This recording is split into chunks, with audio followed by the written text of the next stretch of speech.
আসসালামু আলাইকুম, back to my channel Rupchina কিচেনে আপনাদের সবাইকে স্বাগতম। আমার আজকের রেসিপি হচ্ছে আলুর কুচুরি বা পুরি। এটা খেতে দারুণ লাগে আর বানাতে একদম সহজ। বিকেলে নাস্তার জন্য এর থেকে সেরা কোনো রেসিপি হতে পারে না।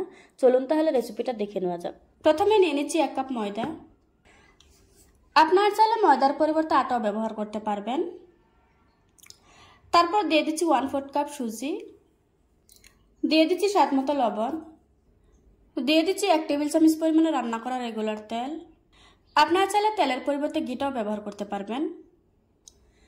এবার আমি সবগুলো উপকরণ খুব ভালোভাবে মিশিয়ে নেব। কিছুক্ষণ মিশিয়ে নেওয়ার পর হাত দিয়ে মুঠ করলে যদি দলা পেকে যায় তাহলে বুঝতে হবে আপনার মাখানোটা হয়ে গিয়েছে। এবার অল্প অল্প পানি দিয়ে একটা ডো তৈরি করে নেব।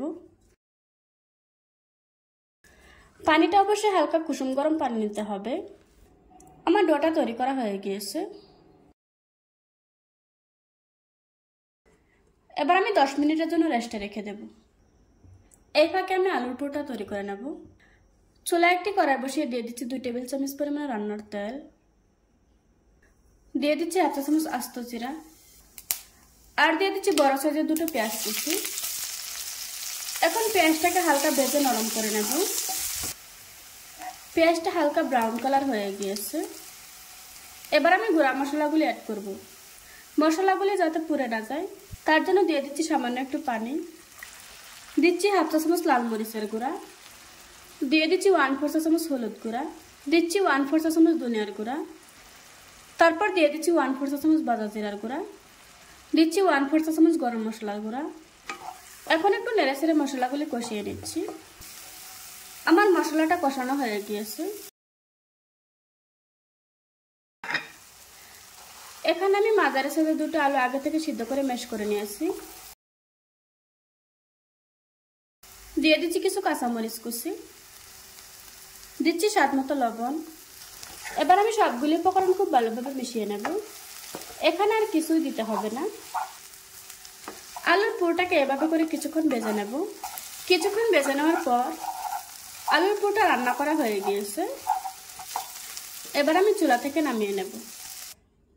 ফিরে এলাম 10 মিনিট পর। আমার ডোটা আগে থেকে অনেকটাই সফট হয়ে গিয়েছে।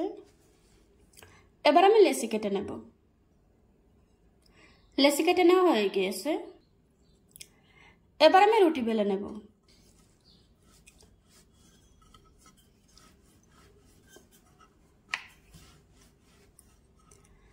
আমি এরকম একটা রুটি বেলে নিয়েছি। তারপর মাছ বরাবর আলুর পুর দিয়ে দিচ্ছি। এখন একটা সাইড থেকে এভাবে করে মুড়িয়ে নেব।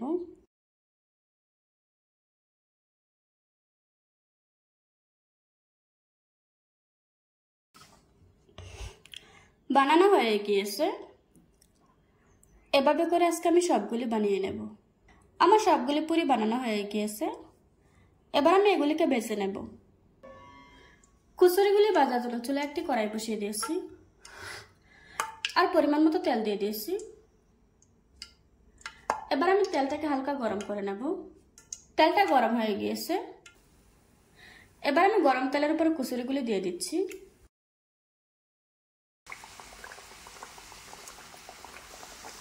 তেলটাকে এত বেশি গরম করা যাবে না, তাহলে উপরে কালার চলে আসবে আর ভিতর থেকে ফুলকো হবে না। তার জন্য চুলার আঁচ মিডিয়ামে রেখে এগুলিকে ভেজে নিতে হবে। আর কুচুরির উপরে এভাবে করে গরম তেল দিয়ে দিতে হবে। আপনারা দেখতেই পাচ্ছেন আমার কুচুরিগুলি খুব সুন্দরভাবে ফুলে উঠেছে। এবার আমি উল্টিয়ে পাল্টিয়ে কুচুরিগুলিকে ভেজে নেব। কিছুক্ষণ পর আমার কুচুরিগুলি ভেজে নেওয়া হয়ে গিয়েছে। এবার আমি তেল জড়িয়ে একটা প্লেটে তুলে নেব। দেখুন বন্ধুরা, আমার কুচুরিগুলি বানানো হয়ে গিয়েছে। একটা ভেঙে আপনাদের সাথে শেয়ার করছি। আপনারা দেখতেই পারছেন ভিতরটা কি সুন্দর হয়েছে। আশা করছি আজকের এই সহজ রেসিপিটা আপনাদের কাছে ভালো লাগবে। ভালো লাগলে আমার চ্যানেলটা সাবস্ক্রাইব করে পাশে থাকা বেল বাটনটি অন করে রাখবেন। আবারও কথা হচ্ছে নতুন কোনো ভিডিওতে। ততক্ষণ সুস্থ থাকুন, ভালো থাকবেন। আল্লাহ হাফেজ।